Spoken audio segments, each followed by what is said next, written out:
Olá, bem-vindos à nossa segunda aula. Nessa aula eu vou falar sobre os relatórios escolares dentro do contexto de avaliação formativa. Para começar, eu vou ler um trecho desse livro da Jussara Hoffmann, Avaliar, Respeitar Primeiro e Educar Depois, da editora Mediação. A gente já falou sobre esse livro na última aula, não sei se vocês lembram, eu li um trechinho dele naquele exercício e agora eu vou ler um trecho em que ela fala sobre os relatórios, olha só.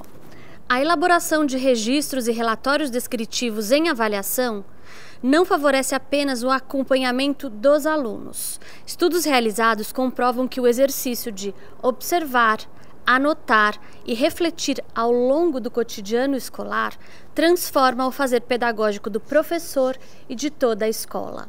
Ao elaborar relatórios parciais e/ou gerais, estagiários e professores superam a visão comparativa classificatória da avaliação, evoluindo em termos de uma postura investigativa e mediadora das aprendizagens. E esse conceito, de mediação que a Jussara Hoffmann traz, ela vai falar sobre avaliação mediadora, é muito importante. Ele vai ser o ponto de partida e o ponto de chegada da nossa reflexão teórica também. Só que para a gente chegar nele, a gente precisa ir muito a fundo no conceito de avaliação formativa. E é o que a gente vai fazer nas próximas aulas. Como a gente está falando agora sobre relatórios, eu achei que valia a pena a gente falar sobre o interlocutor, não é, gente? Qual é o interlocutor do relatório de avaliação? São as famílias. Elas são as interlocutoras. E aí o que eu fiz? Nos nossos canais de comunicação, eu perguntei para algumas mães e pais o que eles mais gostavam de ler nos relatórios escolares das filhas e dos filhos. E eu obtive algumas respostas e foram muito interessantes essas respostas. Então eu vou ler essas respostas para vocês e ao mesmo tempo trazer uma análise que eu fiz sobre elas, porque essa análise tem tudo a ver com o princípio da avaliação formativa. Vamos lá? Primeira fala. Enxergar minha filha neles e entender seu desenvolvimento escolar, o que está acontecendo e como ela acompanha e se comporta no dia a dia. Isso é o que uma mãe falou sobre o que ela mais gosta de ver no relatório da filha. Um breve relato do que foi feito no período de aprendizagem e as conquistas. A parte social, pois determina como meu filho se vira longe dos meus olhos. Socialização. As particularidades da criança tanto nas evoluções quanto nas dificuldades. As superações do aluno e o relacionamento com o grupo. Gosto de reconhecer que realmente o relatório se refere ao meu filho, sem ser generalizado. Gosto quando relata quais são as dificuldades dele, os avanços observados e quando vai além do desempenho pedagógico, falando do desenvolvimento emocional, relacional, autonomia. Importante quando o relatório sugere o que devemos estimular e trabalhar em casa também. Para mim, é importante falar das qualidades e das dificuldades, comportamento na escola, relacionamento com todos, habilidades que podem ser trabalhadas em casa. Eu gosto quando sinto que o relatório está personalizado, com detalhes, às vezes tem até o que a minha filha falou. Eu gostava quando havia uma introdução sobre o que se espera de uma criança na faixa etária, do ponto de vista cognitivo e emocional também. Depois de como meu filho estava superando as dificuldades, qual o seu diferencial em relação aos demais amigos e o que ele estava fazendo perante o grupo. E aí, gente, analisando essas falas todas, vocês podem ver que em destaque tinha algumas coisas em colorido. Então, por exemplo, tudo que se refere à socialização está em rosa, tudo que se refere às conquistas está em verde, a personalização do olhar está em amarelo. E o que a gente pode notar dessas falas das mães e dos pais?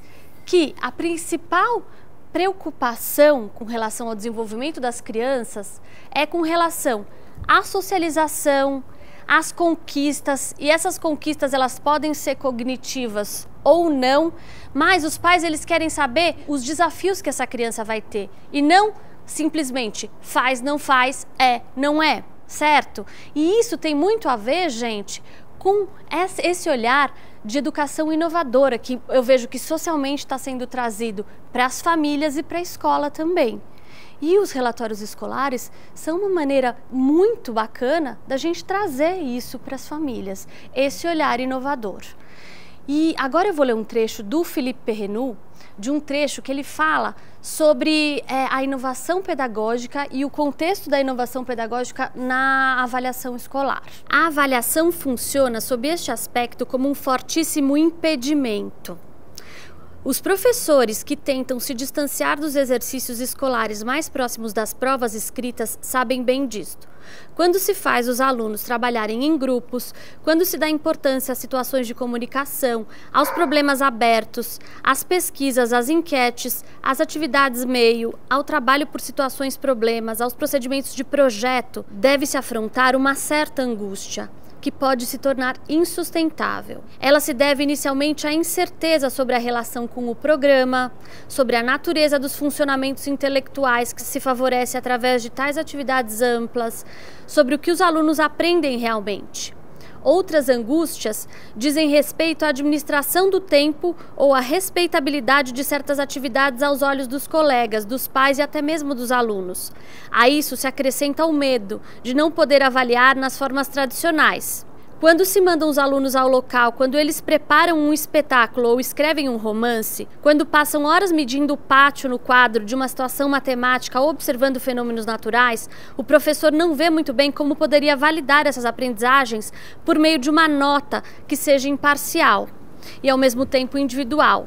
Em uma pedagogia ativa, nem todo mundo aprende a mesma coisa no mesmo momento, nem se prepara para a mesma prova. Uma parte do que se aprende não se encontra em nenhum equivalente em questões de múltipla escolha ou exercícios escritos. Ainda aqui, a avaliação tradicional impede a inovação pedagógica, empobrecendo consideravelmente o leque das atividades praticáveis em aula. Essa fala do Perrenoud deixa a gente um pouco angustiada, né? Ela é bem forte, porque aqui ele está falando do ensino fundamental, de prova, de nota, mas a gente é capaz de transpor isso para a educação infantil, sabe por quê? Eu sempre digo isso nas formações.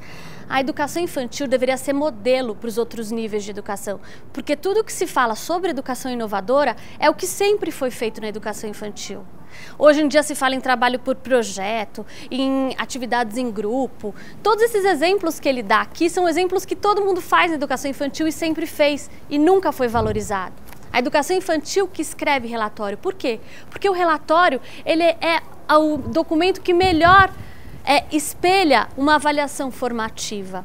Então a gente tem que se fortalecer para mostrar para a instituição escolar como um todo o quanto que esse trabalho que é tão pouco valorizado é importante no mundo de hoje. Outro ponto importante que eu queria trazer aqui é que ele fala o quanto que a avaliação tradicional ela impede a inovação pedagógica, né, gente?